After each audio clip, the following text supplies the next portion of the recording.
Hi, Charlene Hess here with Living Whole Beauty, and today I'm just going to do a quick tutorial on how to give yourself bangs if you don't have some already. So a lot of you have already seen how to cut your own bangs that I did with my friend where I walked her through cutting her own bangs, and now I'm just going to show you how do you do that if you're just like me in this position where you have your hair longer and you've been going back and forth thinking about, should I have bangs, should I not have bangs?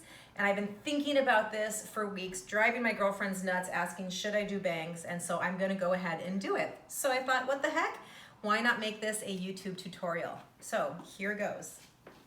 We're going to start with, make sure that you have some clips so that you can clip the rest of your hair out of the way.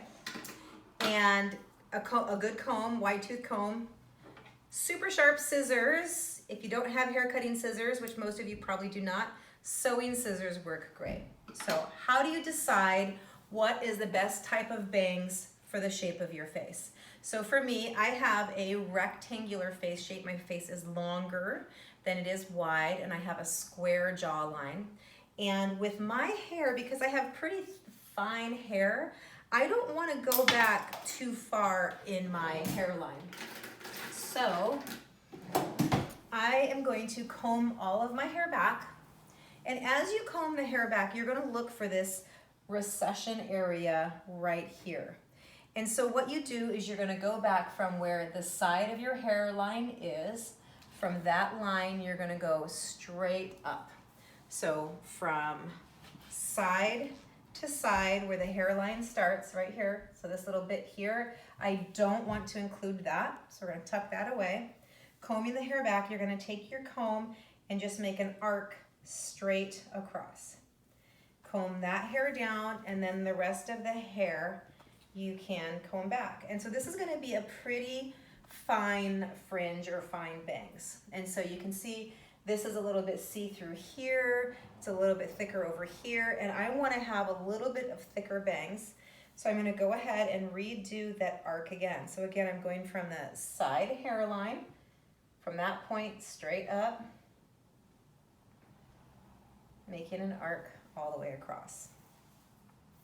And a lot of times you will see people doing fringe or doing bangs where they go back further. And so sometimes people wonder, well, how far back should I go as far as the hair comes down?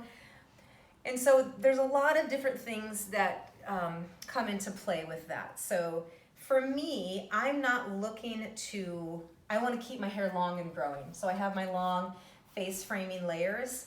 And I think about that, if I were to take this hair here and make this part of my bangs also, I'm taking that much hair away from the sides. So you can see the sides here, it's fairly sparse. I don't have really thick hair.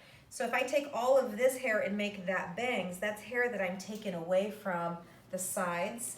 It's also the hair that I'm taking away from the face framing.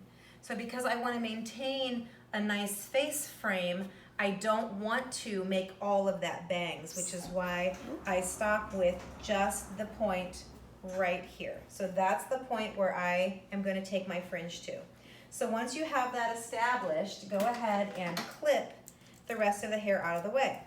So another point that you are going to use when you're cutting your own bangs is if you were to take your comb and you hold it flat on the top of your head, and then you were to rock the comb, just as the comb starts to lift off the back of the head, you're gonna find that's that center point as you're coming into your frontal bone. So just as the comb lifts off the back and it's lifted off the front, you'll find that that's generally the same line as when you go from hairline to hairline.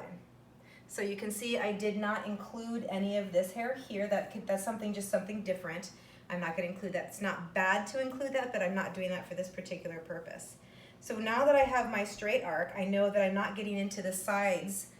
Now I can go through and use the same technique that I did in my other how to trim your own bangs tutorial. So I am just starting. It's been a long time since I've had bangs, and I don't want them to be super short. So I'm going to start by taking the corners, bringing them in towards the center. This is often called Bordeaux bangs as well, or curtain bangs when they're a little bit longer on the sides. Because I want them longer on the sides, I'm gonna bring them to the center. Now I'm gonna go ahead and take that little center piece and twist it.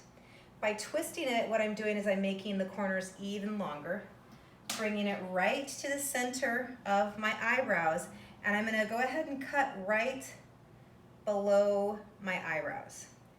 And just straight across, so just that little bit. There it is. And now as I pull it down, I have hair on the sides. And you can see, the other important part about doing this is you want to do it when your hair is dry, not when your hair is wet.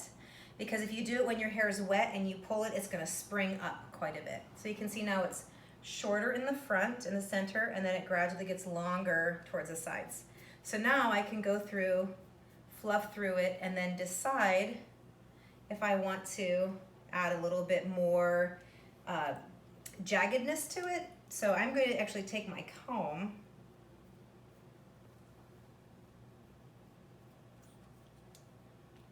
holding the teeth out and just take the points of my scissors to soften the edge. Taking the comb, teeth are facing out, hair is inside the comb. Take the points of the scissors and go through and soften the edge. So then I can go through, round brush it. If I wanted to make them a little bit softer and not quite so heavy, then I'm going to take that center piece, holding that straight up, and then go in and just point cut that. And what this does is this just takes away the hard line in the center. And there it is. You can round brush it, still have my side part.